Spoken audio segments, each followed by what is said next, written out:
everybody? Welcome to Pharmaceutical Soccer. So happy to be with you again. Second week in a row. We are not taking any more breaks. It's almost time for Nashville SC Soccer. We got to preview the season, and also we got to congratulate the Seattle Seahawks for winning the Super Bowl. We're happy about Do that. How are we we feeling about that? do we have to congratulate the Seattle Seahawks? I don't. I I don't didn't know. even I didn't even know that there was a football game being played. I watched exactly 0 of the football game. I watched like 10%, and I watched 10% of the Bad Bunny concert that was I, there, and then I went back and instead of watching the highlights of the game, I just watched the Bad Bunny concert fully. we watched 100% of the Bad Bunny concert. Shocking development here. For those that know me and my family, we watched 100% of the Bad Bunny concert, and then as I was talking to Mary, we found it again online, and then we watched it again. So we really watched 200% of the Bad Bunny concert. Don't worry, everybody. I watched 100% of the football. So to tell, I'm gonna be honest with you. I don't let me think tell anybody you. was worried. I don't think anybody was worried about that. Hey, You didn't miss much in all the reality. first That the was one of first the more boring Super Bowls I think I've ever I, watched in I existence. just would like you to know that the first touchdown, Stephen, was Was scored by scored. an Indiana Hoosier. Wait, no, it wasn't. Yeah, Who? AJ Warren? yeah. He's graduated from the University of Michigan. Look it up. Did he start as a Hoosier? Look it up. All right, I'll have to look it up. But it was scored by a Michigan alum. Go Blue.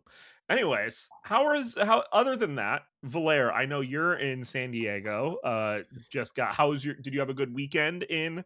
Is it warmer? Oh, it is warmer. It is warmer. It is nice though. It's not hot. It's beautiful here, and that's why I sound a little weird. So apologies about that. But this is the best we could do. You know, it ain't much, but it's hard work. But had a great family weekend and enjoyed that part, and got to see people I haven't seen in a long time as well. So it's been nice trying to live it up California style. Dude, and all that. Not caring. I'm here for a little bit more time, so till I come back home, I'll be doing California things. I don't know what they will be, but we'll figure it out. Go ahead, Clay. How's your weekend? Well, my weekend was pretty good. It was pretty loaded. I had Athletes Unlimited, some women's basketball this weekend, so I was pretty busy with that. And you know, I think that it's a bit disgusting that Steven is just erasing the first 3 years of AJ Barner's career, the former team captain of the Indiana Hoosiers, who transferred for 1 year to Michigan, but suddenly that makes him only a Michigan Wolverine. Who did he win a national championship with? It wasn't with Indiana. Cool. Congrats for using him to win a national title. Everyone needs a Hoosier to win a title. And so It's a backup tight end too. That's the greatest part about it. Anyways, but yeah, I had a pretty good weekend. It was just a lot of work, very busy, and it's a good time. Most of the weekend was just working, and then we made or did our best to do some Puerto Rican food and things like that for the Bad Bunny concert that happened to have football on either side of it. let me tell you, I watched so much of the Olympics over the weekend. It was so much fun. I am so happy that the Winter Olympics are back. Watched some snowboarding big air, which I don't know if did you hear the broadcasting, the gaff from that. So snowboard big air was happening. They do one trick at a big air competition, but then when the competition was over, let's just say the microphone was still on and the broadcaster got caught being like, wow, this was so boring. This was terribly boring. Good times. Well, I didn't do we did go to C6. I forgot about that. We went to TPAC to C6, and that probably does sound like it was more entertaining than snowboard big air. I will say this: do you know what events used to be in the Olympics back in the day, Stephen? Like 1900 to like 1950. Breakdancing. Poetry, architecture, painting. These were Yeah. all Olympic events. That's wild. Were they winter or summer events? Well, the winter didn't exist at that point in time.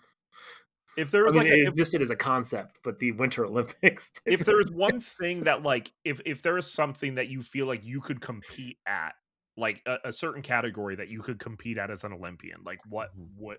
would it be for you? Skateboarding. I'm just kidding. I've I never was been gonna on say, a Valair, I skateboard don't think before. you know how to skateboard. I have no idea how to do that. No, I don't know. I was just trying to think of things common folk do, and that was the first thing that came to mind. If there was a 6th Gibberish. degree to Evansville competition, I think Clay would do really well Oh, with I that. would smoke people at I that. would do I would do great in soccer trivia, to be honest. But Really? yeah, I Well, would then here, Valair, I'd be great at gibberish. I have some great soccer trivia for you, Valair. Ready for this? This is okay. only for Valair. Yes. Yep. All right. So, we know the company Adidas, right? Or Adidas, as some people Heard have of them. it. Heard of You it. know, as it's Why can't they properly put pronounced. why can't they make a nice gold jersey for Nashville SC? Oh, it seems like you're hinting at the leak that was shown by Philip Forsberg, uh, Yes. Oh, minority which, by owner. the way, I did buy into the fact that it wasn't planned at first. I absolutely have bought into that fact. I feel like everybody is okay to like think that at first, and then when you think about it for a minute, you're like, wait a minute, are you sure you didn't plan that? Yeah. So Philip Forsberg walking around Bridgestone Arena with presumably the new Nashville SC jersey. Part owner of Uh, Nashville SC, by the Part owner, yeah. way. Yeah, I think it's a jersey that will be forgotten very soon once it's no longer in use.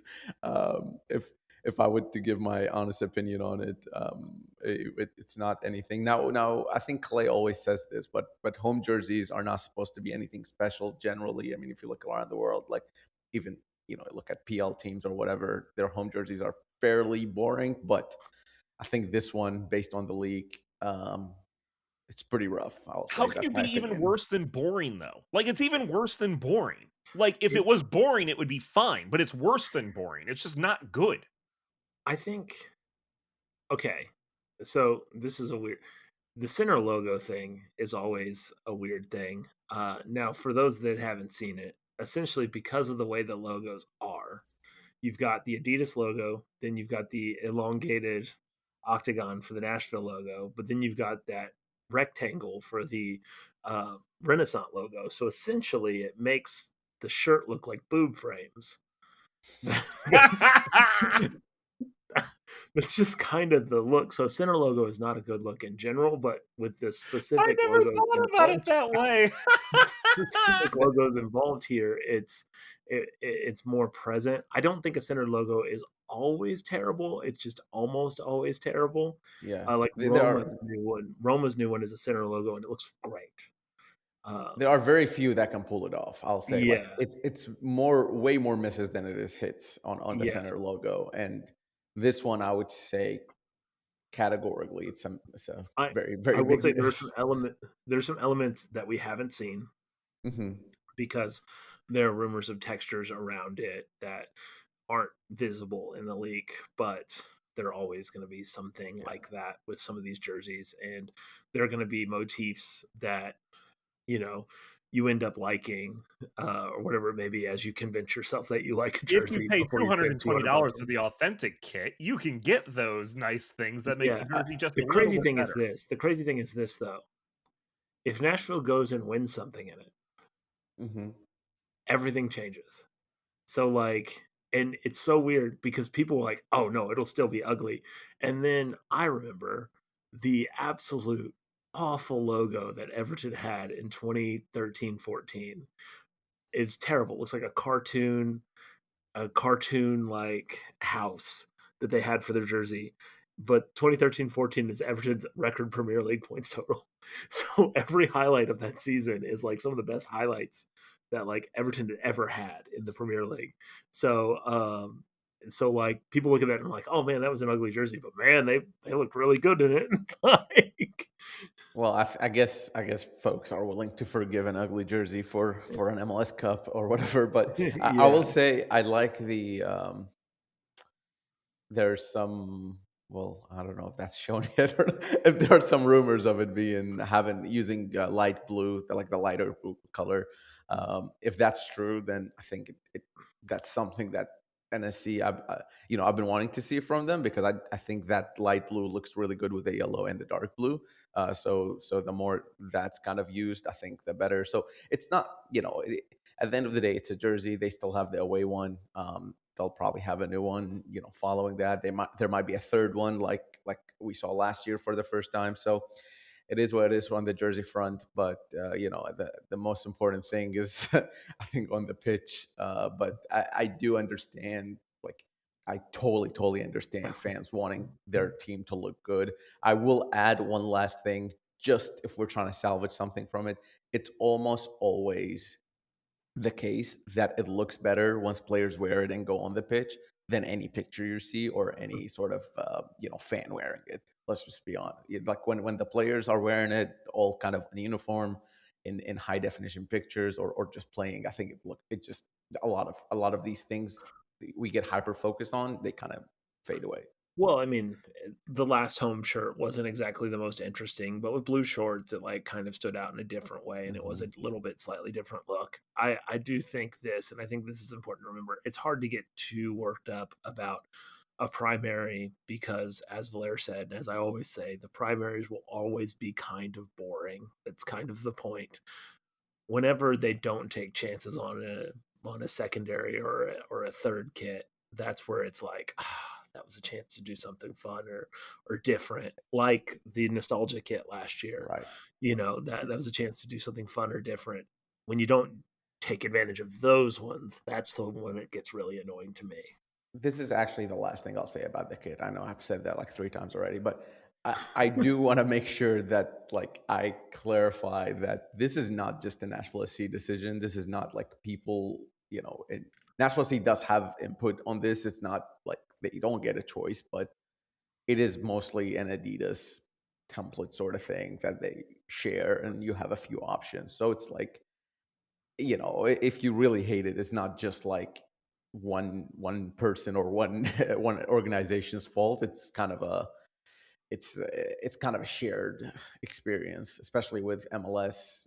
If you think about a team like Everton or Arsenal or whatever, they probably get a lot more of a choice than an MLS team, just because they don't sell as much. But I think the numbers are starting to show that people in Nashville like to buy jerseys. So we'll see. We'll I see if that can't changes. get I can't get boob frames out of my head. That's literally all I'm going to think about now for this kit, this entire existence of time. Well, I mean, you were just thinking about the frames part now.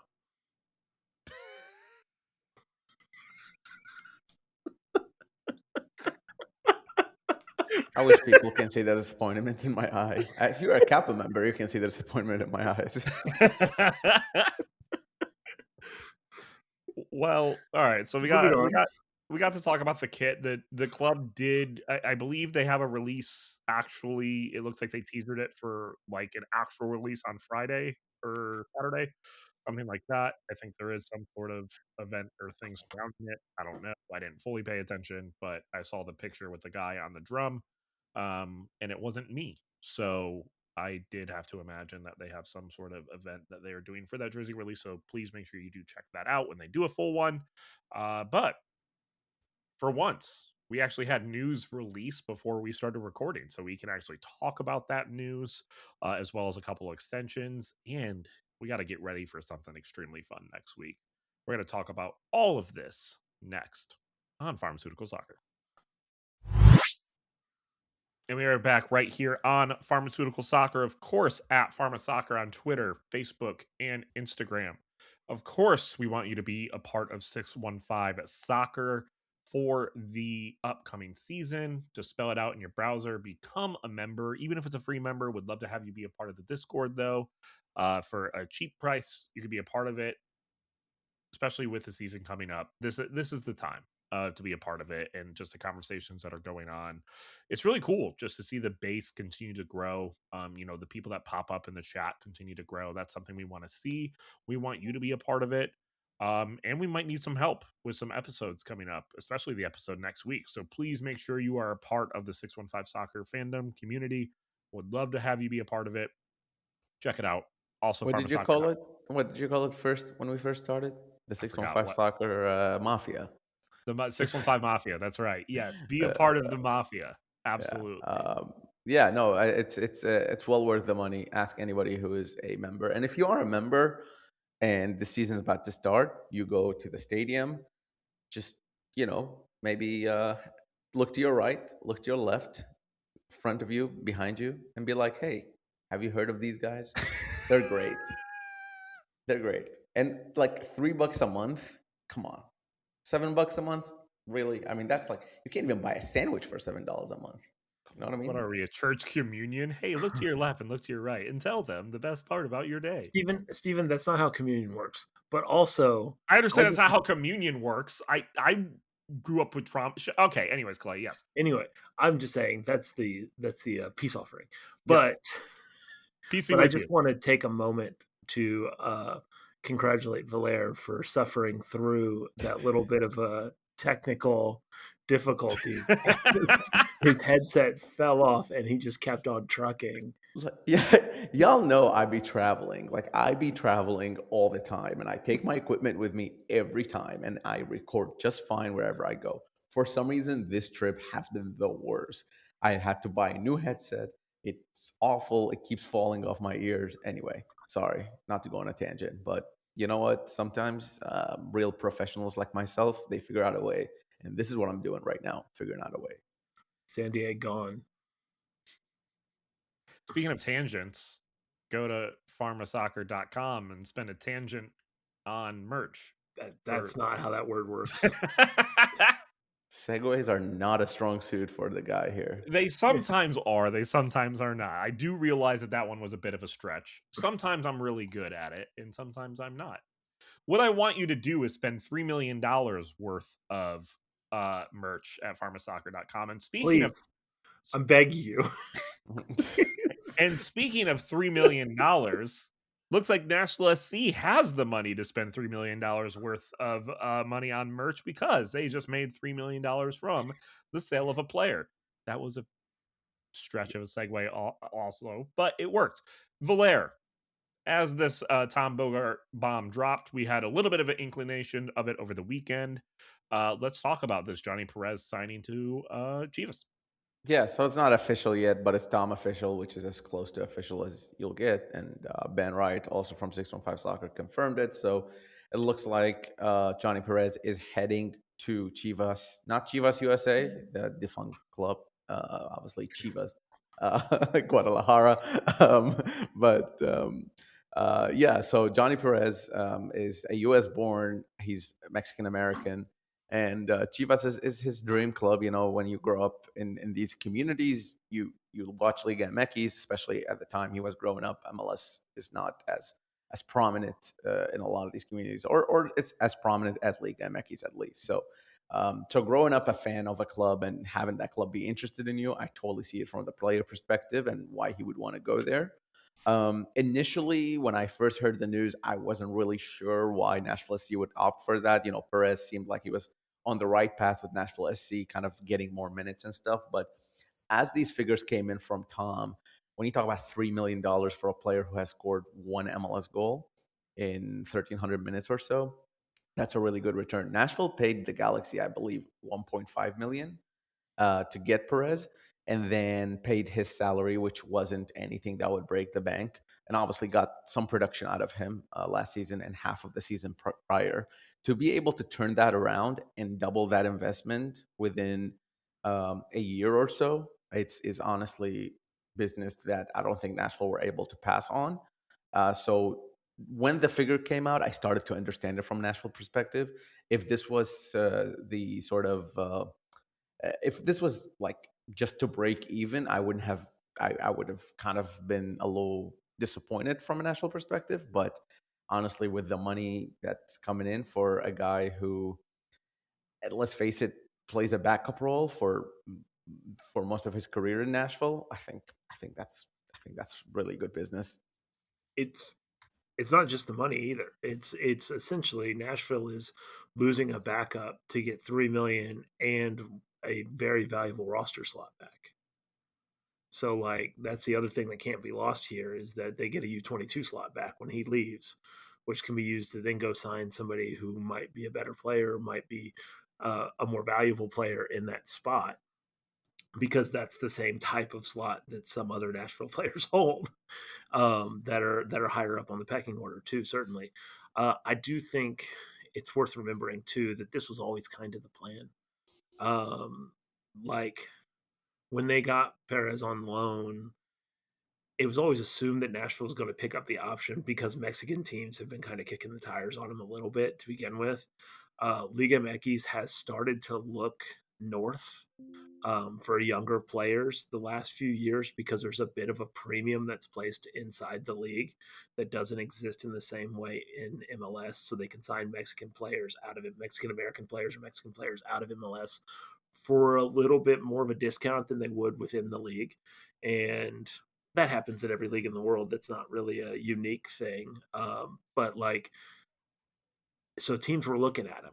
And so Nashville knew that. Nashville knew that there was a high probability that signing him was going to ultimately end with him moving on to a Mexican team. If it worked out, it worked out. If it didn't, it didn't.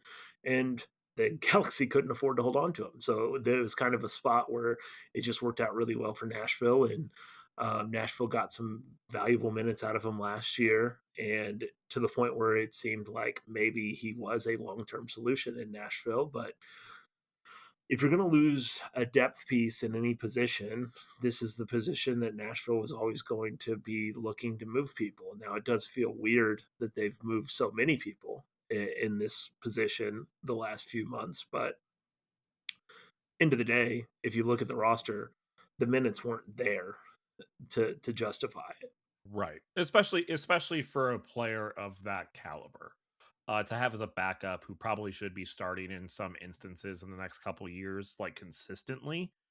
That is and like to give you obviously the pools of money are different in what the value of a player is, but LAFC acquired Jacob Schaffelberg from Nashville for $1 million in GAM, and that's spread over 2 years of 2026 and 2027. We just sold Johnny Perez, who Schaffelberg definitely played more than Johnny Perez for $2 million more than that. Obviously, Johnny Perez is a lot younger, going to a different league. It's a different pool of money, but it is one of the thing. It's the same thing that happened when Alistair Johnston was moving to Montreal and then to Celtic. It was, whoa, this is an amount of money that we can't shy away from. And I guarantee, because I mean, part of it is a business as well. You're able to turn that into something specific. Um, and that's definitely, I feel like, what Nashville is trying to do. I do think that it can't be lost in the fact here, and Valaire brought this up as well, that Perez probably wanted this move.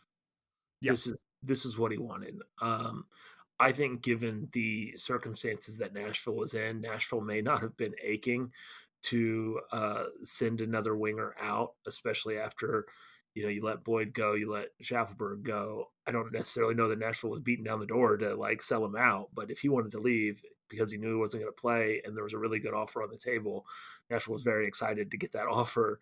I also think it's a pretty big vote of confidence that I mean, everyone has pretty high expectations on Ahmed Qasim for this year.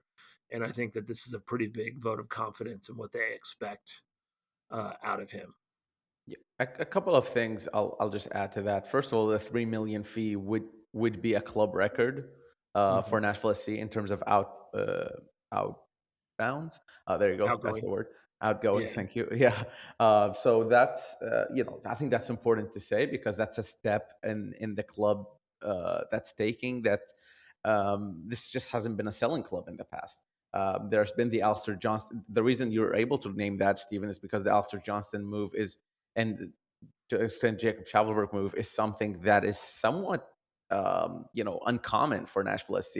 There are some GAM trades, there are some player trades that they've done in the past, but most of the spending, most of the big money, quote unquote, moves have been incoming rather than outgoing. So this is important for Nashville, and we talked about this with the Scandinavian market as well. For Nashville to have that connection with the outside market, it really creates, it brings Nashville's name out and is able to create a network with these teams and these leagues that hasn't existed in the past. So that's a positive for Nashville. See, I will say if the season starts and Nashville hasn't signed anybody to play as a winger, it doesn't have to be a U22 initiative player. It doesn't have to be anybody who is as high of a potential as Johnny Perez, but I would be a little disappointed because one of the main things we've talked about for Nashville SC this season is the depth that they have and how capable they are of replacing players and bringing players in. And as soon as you take one piece out of that, that depth becomes less and less reliable. And I think for Nashville SC to truly continue this sort of great offseason they're having, I think another piece in that winger spot is needed now. It doesn't have to be a $3 million piece. It doesn't have to be $1 million piece. It just needs to be a piece, a capable piece of playing. And looking at the roster at the moment, looking at the Huntsville roster, looking at the Academy roster, it doesn't look like there is that player who can play maybe 500 to 1,000 minutes out on the wings. And three players for those two positions is just not enough if you want to compete across four competitions. I think that's a very fair thing to say. And I think it's okay to expect Nashville SC to get that signing across the line. And by the way, that signing might come in a little later in the season, might come in and not have a preseason with the team, which will affect when they will hit. But at least having that on the roster, I think will put BJ Callahan at ease in terms of numbers in that position. Well, and it is interesting as well. So even in the preseason match that was over the weekend that Johnny Perez did not perform at, the person that was in his position, probably just based on listing, would be Shaq Muhammad, who is a player that we signed specifically for MLS Next Pro. We signed him from Orlando City. It looked like he kind of played in that mid winger type position. Where I don't know if that is somebody, maybe he did extremely well in preseason. We don't know who's making that step up, or is that what we have in terms of depth for that position? So it will be extremely interesting to see what happens in the next month or so, especially with this added little piece of money that we do have. Yeah, and there are a couple other players who can fill in there. Jordan Knight on the right is something that we've seen in training. For example, Jordan Knight can play as a right back or a right mid. You have obviously Matt Cochran, who we saw on the top left against Miami last year. I don't think that's happening, as a plan A, maybe plan B or C. So there are other pieces you can move around. It's just not their preferred or ideal position. Um, just to add to that, because we talked about it in the past, and I do think it's worth remembering, one of the things that BJ has talked about and Valera's brought up a lot about is that people aren't necessarily tied into explicit positions, they're tied into ways of playing. And if you look at the attacking players for Nashville SC, you look at a Kasim, you look at an Espinosa, a Mukhtar, and even to some extent, a Surge or Madrigal are guys that can play in multiple positions in a pinch. I mean, and then you look at an Alex Whale who can play basically everything, even goalkeeper. So like, there is a lot of versatility when it comes to the attack. It's not an ideal situation, but this is a team that is not exactly.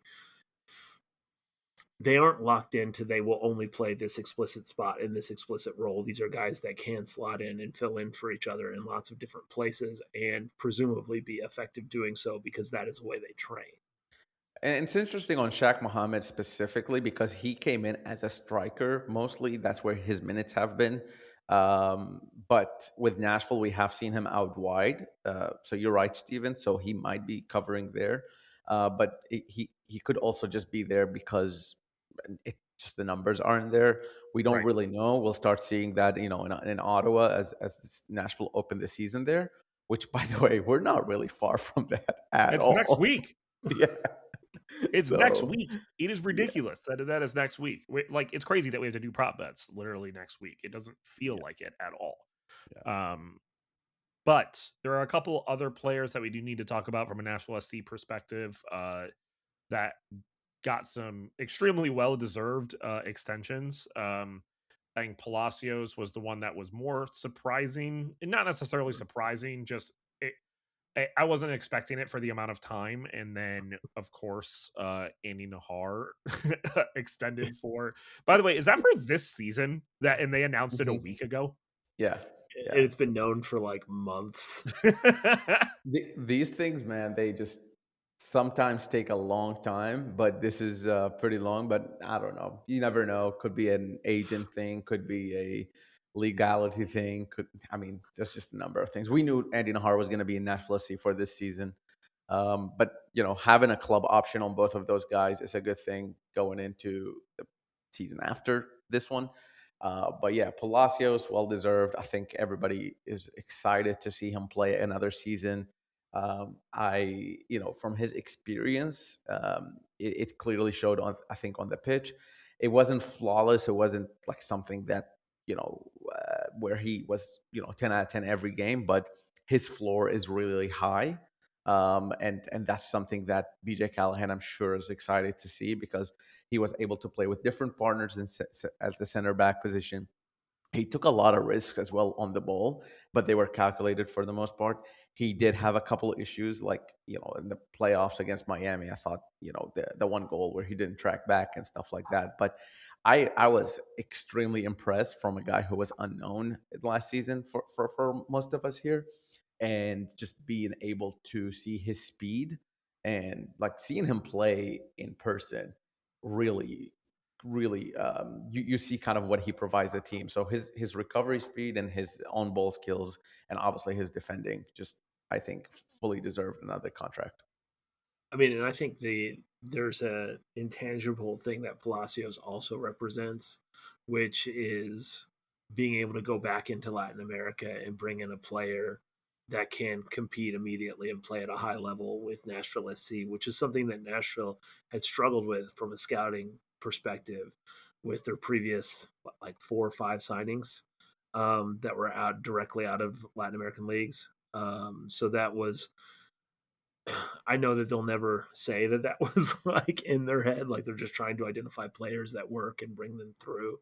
But that was a clear blind spot that they had in scouting players. And Palacios, passed with flying colors. Like he was a very, very good fit. And, his industriousness going forward is something that's going to be very helpful for Nashville SC, especially considering that Walker Zimmerman was depended on quite a bit to do that over the last several years, and he is now gone.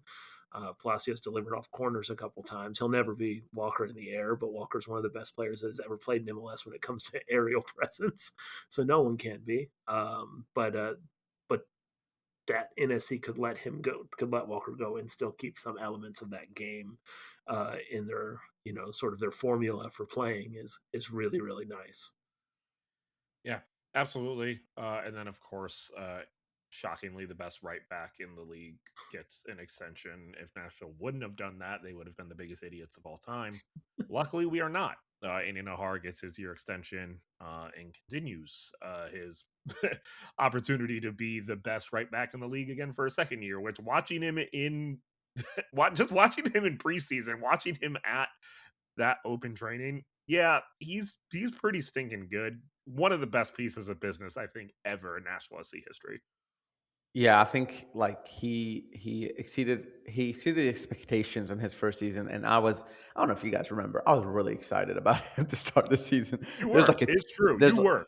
there's like a tweet from like I don't know 2021 or something that I was just like, if I'm Nashville SC, I would go get Andy Nahar right now.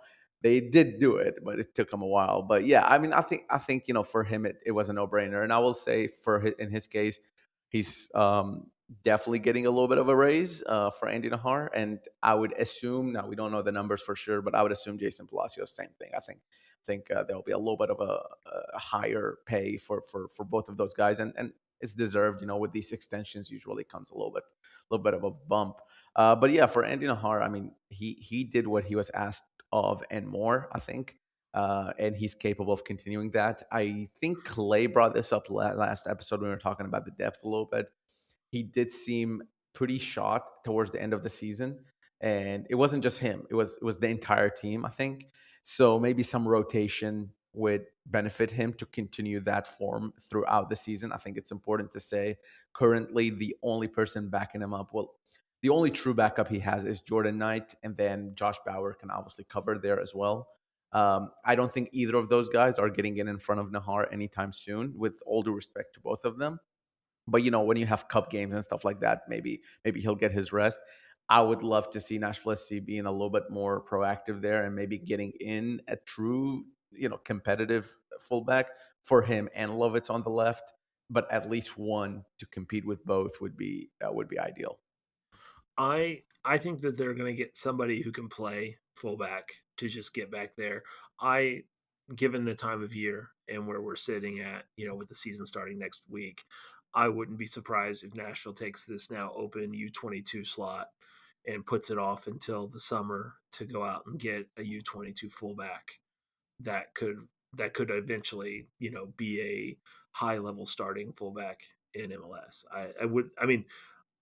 I've never built an MLS roster, but to me that seems like you have two aging fullbacks and you have this slot that will allow you to buy a higher end fullback. That seems to me where they would focus, and you wouldn't do that in February. You would do that in June and July. That's right. Well, go to Norway, find the best team, see where their fullback is.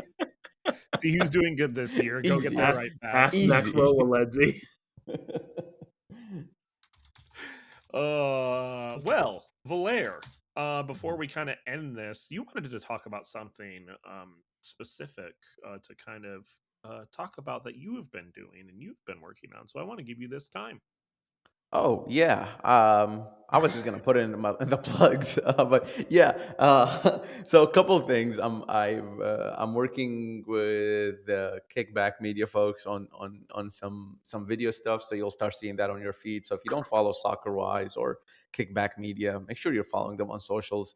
You'll see some of my feed. And then I wrote a piece for 615 Soccer as well about the depth that Nashville SC has. This was before the Johnny Perez news, so just skip that paragraph about him, but not just me. Ben Wright has been writing pretty frequently. We also have Jeff writing as well, and Ronan should be back on writing. So we have a good writing team. Chris Ivy as well, who writes a bit. Our photographers as well, Christina and Mike. So this 615 and soccer Joel thing sometimes, and Joel, of course, our producers. How could you forget Joel and Omari. Yes, he's going to hear this. Worst. But the reason I'm saying all that is because you might hear us, or you might just read Ben's feed or whatever you do. This is a very much a team effort, and I think what we have at 615 Soccer is really great. So go check out my story, but also go check out all these other stories that are out there at 615soccer.com. I think this is the best plug I've ever given, so we'll just move it from there. There you go. I need to bring up something just because I think it's kind of funny. So I decided I don't know a ton about the Norwegian Premier League, the Eredivisie, whatever they call it. That's the Dutch one. Eredivisie is the Dutch one. No? It's also, yes. But do you want to know when their schedule is? I'm assuming it's like the current MLS schedule. Yes, that is exactly it. Current MLS schedule. Yeah. See, another league where it is. Them and Denmark, I believe, or Sweden. Brazil have it. Yeah, there's some countries. Ireland is pretty close. That's a weird one, but yes, it's like the top team last year in the Australia Norwegian season was Viking. Viking, yeah, of course it is. Anyways, that's where Patrick Asback came from Viking. Next week. We do have our prop bet episode, which we are extremely excited about. Always our favorite episode of the year. Still can't believe that is next week. We need some ideas for questions and want to have ideas for questions. So we'll talk about that on our Discord. We'll put it out there. But if you have ideas of stuff that you want us to prop bet, we'll do that. And you'll also have the ability to be a part of the prop bets as well. So we'll make sure that that's all ready to go for next week. That's what I got. Yeah, Discord will have what is it called? Favorability? No, that's not the word I'm looking for. Discord will have. We'll go to the Discord first. So if you're on there, tell us there. Priority. That's the word. English, my third language. You guys will get used to it. So yeah, you can suggest anywhere, but our members on Discord, yeah, they're the real ones. They're the real ones. I don't know what we want to predict. Clay, do you have anything to plug real quick before we Yeah. So first off, you can follow me at Clay Lassol on Twitter and Instagram. You can follow the Nordic Football Podcast, hosted by Meatman Soccer and JF Football. If you want to know more actual things about Nordic football. Oh, I was like, what are you talking about? Is this like your alias? We were talking about Scandinavian soccer for some reason. Okay. I Thank will you say I for do that. know more about Swedish football than I like to realize, because you know that one of the most popular countries that MLS is in outside of the United States is Sweden? Fun fact. Well, Ibrahimovic, I guess. Ahmed Qasim, bro. Come on. All right, prediction, who Anyway, wins the Norwegian Soccer League this year? Who wins it? Bodo Glimt. I gotta Oh. I gotta first tell people that they need to follow the National Soccer Archive, and if they have anything that they would like to donate to the National Soccer's physical archive, please reach out to me, as we have a physical archive in at Vanderbilt's uh, special collections. And oh, I don't know, man. I had to go look up the teams. I'm going to say Moldy because it's just fun to say that. And I know why Steven messed up saying Eredivisie because it's Elite Syrian. Oh, it had an E in it. Yeah, and that's all you read was the E. That is all I read. At PH Stephen HT for all of my stuff. And I'm gonna pull one a little bit. I don't know if they're gonna win. I don't know if they have a good team anymore. But in honor of New York City FC's own Mix Discaroo. I don't know if you remember Mix Discaroo. Yeah, Mix. His first name was Mix. Um, he played for a team called Rosenborg in Norway. So I'm gonna go Rosenborg. So yay. Yeah. Thank you so much for listening to the show. We appreciate it. Of course, prop bets are next week. Excited for that. We'll talk to you next week. Have a good rest of your time watching the Olympics.